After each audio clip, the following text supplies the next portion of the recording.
The Golden State Warriors are officially one win away from winning the NBA Finals after that incredible Game 5. Another incredible game from this incredible series. One thing I'll say before we dive into everything is, as a basketball fan, and I feel like a broken record, I keep repeating the same things because these games in this series in particular have been so good. But as a basketball fan and as basketball fans, I love the unpredictability in this series. There's a few things we can look for, we can expect, we can assume, but when it comes to the statistics of what this team does in the fourth, traditionally this team does this in the third, this team's defense works like this in the first quarter or their best quarter, all of those things have been thrown out of the window. It's been a chess match, and you really don't know what to expect. This is a game where Steph Curry did not have a three-point shot for the first time in his playoff career, and for the first time in a game since 2018. That's 4 years. He hasn't had a game in 4 years where he hasn't made at least 1 3, and it's never happened in his playoff career. And we know he's had a lot of playoff games. Nobody would have came in this game and saying Steph Curry wasn't going to have 1 3-point shot made. I know a lot of people were on Twitter speaking on how good he was in the previous game, that it may be a game that he struggled in, but nobody predicted that he wouldn't have a 3. And that's the type of series we've been getting, where it's like, oh man, I couldn't have predicted in game 1 that Al Horford was going to make 6 out of 8 threes and that Derek White was going to make the shots that he made. It's just been crazy to see the unpredictability in this series, when especially from the 3-point shot, because throughout these playoffs and previous series, we've seen games kind of get out of hand and not be as entertaining because the 3-point shot kind of been overpowering in some games, where it's like this team is making 9 extra threes than they normally make, so now it's a blowout win, or this team couldn't make a 3 and now it's a blowout win.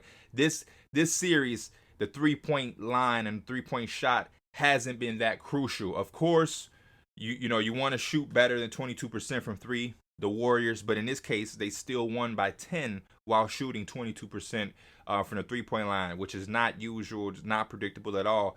I think the player of this game in particular for me, Andrew Wiggins, and probably the player of the series. Steph Curry is obviously going to win MVP, but I just from a importance in a role in a smaller scale, Andrew Wiggins has been so instrumental and so vital for the Golden State Warriors all year long, all playoffs, but in particular in this series. We've had games where Clay isn't there. Some of the shot selection hasn't been the best. Shout out to Clay. He made timely shots in this game. Jordan Poole has been up and down. You may get one explosive moment from him. The other games, you may only get like 6 points. You may not can guard and be on the floor long enough. Draymond has been up and down in the playoffs, and especially in this final series, hasn't been his best basketball. Andrew Wiggins has consistently been there all series for the Golden State Warriors, and I'm starting to call him Mr. What You Need. And what I mean by Mr. What You Need is I feel like Steve Kerr and the Golden State Warriors can go to Andrew Wiggins and literally tell them what they need, and he can deliver it. They need a couple of 3-point shots. I've seen Wiggins make those. They have a dead possession where they need just somebody to make something out of nothing. He has enough in his bag to go get a mid-range isolation step-back shot over Al Horford or somebody. Boom, he can do that. I've seen him take it coast to coast. I'm seeing him guard Tatum. I'm seeing him guard Brown. I'm seeing him rebound, high rebounding numbers. 13 rebounds this game, 16 last game. He's been first in offensive rebounding in the entire playoffs. Whatever they need, he has it to offer. I've seen him make unselfish plays and passes. Andrew Wiggins has become Mr. Do-It-All, or Mr. What You Need for the Golden State Warriors. We gonna coin that nickname right now, Mr. What You Need. Y'all remember that. And I just loved his game today. 26 points, led them in scoring. An emphatic dunk, which I think kind of was the exclamation mark on the win, and it was good to see him express himself and be emotional and talk some shit. We normally don't get that type of expression from Andrew Wiggins. He's really a monotone guy who has a stale face throughout the entire game, where you can't tell if Andrew Wiggins is up 30 or his team is down 30, because he just has the same locked in, focused expression. So it was good to see that from him. Early on in this game, the Warriors came out really upbeat, really up tempo, and it's how I expected. I was a guy coming into this game who kept saying To anybody who asks, I think I said it on a podcast. I told my dad for sure. One of my best friends called me today about the game, and I kept saying the same thing. I expected the Warriors to have a blowout win. I thought they were going to come out and play in this game the same way they played in game 2, where they was going to have an extra pep in their step. They was going to be a little bit more thirsty. They was going to be more trying to get to the loose balls. I felt like they were going to try to come out, stamp this win, have some momentum going back to Boston with then having 2 wins in a row and try to close it out in Boston in game 6. But as good of a start as they had, and as bad of a start the Celtics had shooting the basketball, I can't remember off the top of my head, but I got notes. Y'all know I write notes through every single quarter. And in this first quarter, I just want to make sure things is fact checked. 17-6 start for the Golden State Warriors. Jaylen Brown had a 2-for-8 start. Marcus Smart had all zeros in his box score column in the first quarter, but he had 3 missed shots and 1 turnover. 0 points, 0 assists, 0 steals, 0 rebounds, 0 block. All zeros. All zeros. 4 turnovers. 0 for 5 from 3. This is all in the first quarter. So when you take that into consideration, it looked like, okay, yeah, Marcus Smart not doing anything. Jaylen Brown is struggling. He's probably going to turn it up in the second half. The way the Warriors are playing, by that time, it's going to be a little too late. Jason Tatum came out good, but then it felt like to me like, oh, he's starting off good. He probably will fizzle out in the fourth quarter because that's usually what the Celtics do. Jaylen Brown and Jason Tatum, one is going, one is not. The other one get going and the other one fizzle out. If not, both fizzle out and nothing happens. But to my surprise, the Celtics played like a championship team. They weathered that first quarter storm. And in the second quarter, you saw some things happen for them. The 0 for 12 from 3 start. After missing the first 5, they missed 7 more and started 0 for 12. And then Tatum started to make some shots. Jaylen Brown started to make some shots. I love the aggression that I got from Marcus Smart. He quickly turned around in that quarter, and they started to really attack Jordan Poole when he got on the floor. Bielitsa got on the floor. Of course, they tried to attack him. Incredible plays, though. Incredible plays. Andrew Wiggins had a nice and one. It was a 12-point game at one point, 51-39. But I felt like at halftime, they put the game in a certain reachable standpoint. It wasn't that far to reach. I tweeted at halftime, the way that the Warriors played in the first half and the way that the Celtics played, it felt to me that the Warriors should have been up more. It should have been like an 18-point game where it's like literally blowout territory. Yeah, and I remember a Celtic fan thought I was being sarcastic, like, oh, he has a joke. No, I really felt like the Warriors should have more than a 10-point lead. And of course, what happens? And this is why it's important to really have a lead. Forget the momentum or the feel of the game. The Warriors felt like they were killing and really blowing them out, but they weren't. Jaylen Brown, first possession, gets to the free throw line, 2 points. He gets the breakaway steal, they foul him. Another 2 points, 4 free throws in a row, full run. They get a shot clock violation. Otto Porter, I believe, in the corner, didn't get the shot off in time. Celtics bring it back down. Bang. 3. 7-0 run from Jason Tatum. They get another stop. Forget how they get the stop. Do I have it written down? I don't. Offensive foul on Curry. I do. He ran into Al Horford in the left corner. Otto Porter's shot clock violation was in the right corner. Left corner, trying to get Curry off a screen. He kind of throws Al Horford to the crowd. Offensive foul goes Boston way. What happens? Bang. Another 3 from Jason Tatum. 10-0 run. Before you know it, Al Horford hits a 3. 8 straight threes for the Boston Celtics since the beginning of the game where they went 0 for 12. And they take the lead 58-55, I believe it was. And then Grant Williams. This is when the Celtics kind of turned the page around. Not only did they take the lead, but they took the momentum of the game. They took the crowd out of the game. At this point, Steph Curry struggles. It's kind of like, when is Curry going to turn it around? It's the third quarter now. This isn't the typical third quarter from the Golden State Warriors. We're used to them exploding out of the gate, but now the Celtics are on a 10-0 run and just took the lead. Grant Williams, boom, gets the block on Curry from the three-point line, then gets the ball down, and he lays it up, and Kevon Looney does the absolute worst thing ever. It's a coach's nightmare. if you're going to foul somebody on a breakaway, you have to foul them. Of course, don't hurt them or flagrant foul them, but you have to foul them enough to where they can't get that shot up or they can't convert that shot, because that was an easy and one for Grant Williams. And boom, yeah, you got another and one. Then next thing you know, you look up and the Golden State Warriors missed 14 of their last 3-point attempts after the start that they had. Then boom, Clay makes a three. And now it's a 1-point game. Jason Tatum responds. Clay hits another three, back-to-back threes, 66-64, 2-point game. And then the Warriors started to turn the page a lot more. Jordan Poole obviously came into the game, made some big shots for them. The end of the quarter, third quarter heave, that's like his staple shot. And at this point, 0 for 7 from 3 from Curry. You're looking at the Boston Celtics though, 18 turnovers. 18 turnovers. Incredible. 1 for 8. Then they go 1 for 8. Tatum, they went 1 for 8 to start the fourth quarter. Tatum and Brown playing every minute of the second half.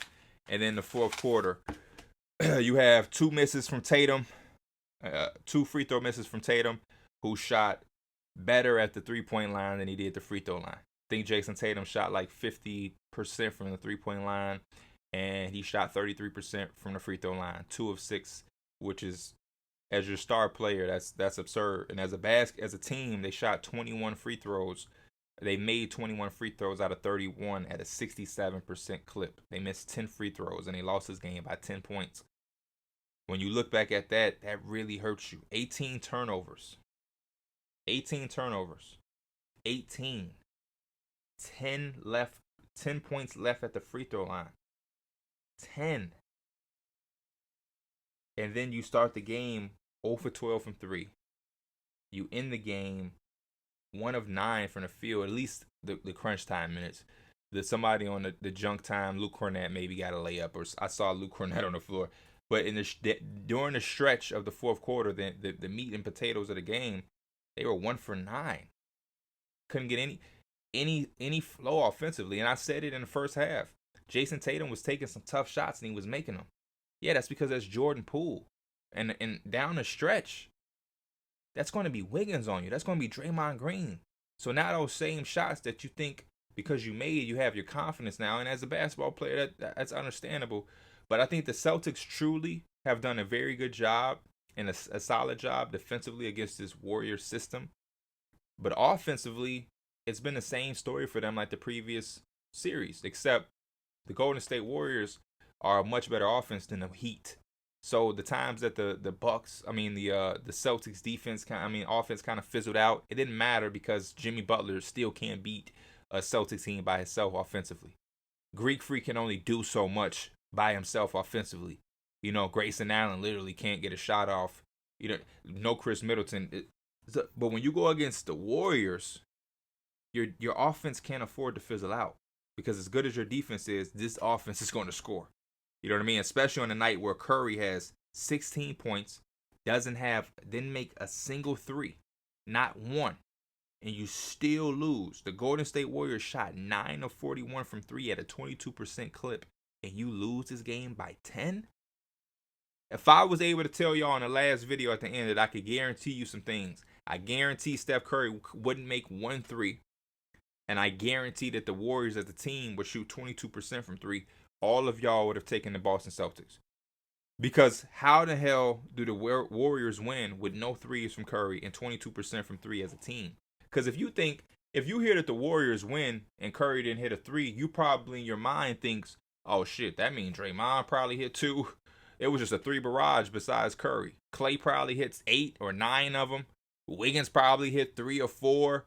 Everybody was on except Curry. No, that's just not the case. And that's one of the things I love about the Warriors offense. They literally play basketball the way it's supposed to be played, in the sense that they're going to take whatever the defense gives. They're not just going to roam the 3-point line like the old Houston Rockets and just have 24 straight 3-point misses. When they miss 14 straight 3-pointers, nah. Payton can get a floater. Curry isn't afraid to shoot a mid-ranger. Clay will shoot a mid-ranger. Wiggins will shoot a mid-range. Draymond had some fake handoffs, dunks, and layups, and I love the aggression that he had. That was another pointing factor. He came out of the gate super aggressive, offensively, defensively. I love that. Second half, got into another unnecessary scuffle, or not even a scuffle, just following Jason Tatum because he wouldn't give up the ball at a timeout dead ball. That extraness I will never understand and never get used to and never approve, because I know the value, the IQ, and the importance of Draymond Green in his role. But some of those things I will never justify or agree with or try to make sense of. It's just no points. Another thing that stood out to me after the game: 10 bench points for the Boston Celtics. 10 bench points. 10. The Warriors had 31 bench points. It's tough. It's tough. It's very hard. It's very tough. Also, the Warriors' best quarter was the opening quarter. The second best quarter, their best quarter was the fourth quarter, 29 points to close out the game. The second best quarter was 27 points to close out the game. The Celtics' worst quarter was the first quarter. Their second worst quarter was the fourth. So the middle of the game, the Celtics elevated, kind of fought back, made their run early in the third quarter, really came out of the gate on point, 10-0 run, regained the lead. But you have to start strong and finish strong, and that's what the Warriors did, and that's how they won. I honestly am going to keep it real. I don't know how you bounce back from this if you're the Celtics. You now have lost 2 games in a row, one at home, one on the road. The one you lost at home, kind of understandable, because Steph Curry played finals MVP level basketball. We played just out of his mind. It was just crazy. But the way they came out in the third quarter, after the cold start from 3, after the struggles from Jaylen Brown, 2 for 8, Marcus Smart scoreless first quarter, to overcome all of that, still leave Curry 3-less, and to somehow lose this game with Andrew Wiggins giving you 26 and 13. The Warriors shoot 22% from 3. I just don't know where you get your confidence from. As a team, whenever you lose these games, even when you're losing part of the games, the most important thing to do is find something positive to take. That's why I said what I said at halftime for the Celtics. Like, hey, that was a tough first half, but it feels like they should be down almost 20 versus 10. And you see quickly a 10-0 run gives you the lead back. 2 free throw line trips from Jaylen Brown, 2 back-to-back threes from Jason Tatum, and you now are tied up. 3 from Horford, you have the lead. A 17, 18-point turnaround quickly at the beginning of that third quarter. So you go through all of that, you still lose the game, and it ain't like Curry had a monstrous second half all of a sudden. Like, the 18 turnovers is going to kill you. That's going to make you really throw up, because they've been having troubles and playing loose with the ball. Jason Tatum is at fault for that, because he's the guy who has the ball the most. He has the ball the most. He's been their primary on-ball person, playmaker. I know he's a wing, but he still runs a lot of their stuff for them. He had 4 turnovers. Brown had 5 turnovers. Marcus Smart had 4 turnovers. So between those 3 guys, they had 13 of the 18 turnovers came from Smart, Tatum, and Brown. That's unacceptable. Grant Williams had 2 turnovers, and he barely has the ball in his hands. Unacceptable. Only 2 steals and 2 blocks this game. Not a whole lot of action like previous games. And then on the flip side, the Warriors have 6 turnovers. So at least if you're going to turn the ball over 18 times, at least make them turn it over. You know what I mean? Kind of neutralize it. If you have 18 turnovers but you force 16, it ain't that bad. But if you have 18 turnovers and you only can force 6, oh man. I don't know how you finding a way to win that game. And then the Warriors, 2 blocks, 9 steals. It's going to be tough. My prediction is Steph Curry doesn't have this game and go in Boston. I think you get an energized Draymond, how he came out this game. I think you get a very sharp and focused Warriors. And I think the Celtics will be sharp. But I think Curry is not going to have 16 points and have 0 threes. And it's going to be tough to win. I think the Warriors are feeling themselves, 2 wins in a row. I think they've been here, championship DNA. This is where the experience started to kick in that everybody was talking about. And I tip my hat off to Boston. This is by no means saying it's over. It's a lot of basketball left. Boston can very well go home, protect their home court, but then you got to come back to chase. And me knowing the Warriors, me seeing how these last 2 games, with especially this game with the turnovers, the lack of shot making at the end, and the fizzling out from Tatum and Brown, and the inconsistency of Brown to be able to be alive for a full stretch of the game. If you go back to my previous videos, go watch Game 3 or the Game 2 video. I was asking Jaylen Brown to be present throughout the entire game. No more takeover in the fourth or coming out the gate. No, be present in the entire game. I would rather you have 7 points each quarter than a 16-point first quarter and we never hear from you again the rest of the game. The Warriors are going to come out hungry. They're going to try to close it out. The Celtics have to find a way to try to replicate the same type of defense on Curry, but you have to force more than 6 turnovers. I tell you that. Out rebound them. This was a lot was here for them to turn around this game in that third quarter and go on and win this and be up 3-2, going back to Boston with a chance to win at home. I got the Warriors in 6 like I've always had them. I think they're going to come out hungry, and I think we're going to get a Finals MVP from Steph performance, and he's going to take home that Finals MVP. Other than that, I will see y'all at the next game. I'm excited. I'm ready. Andrew Wiggins is a bad dude, man.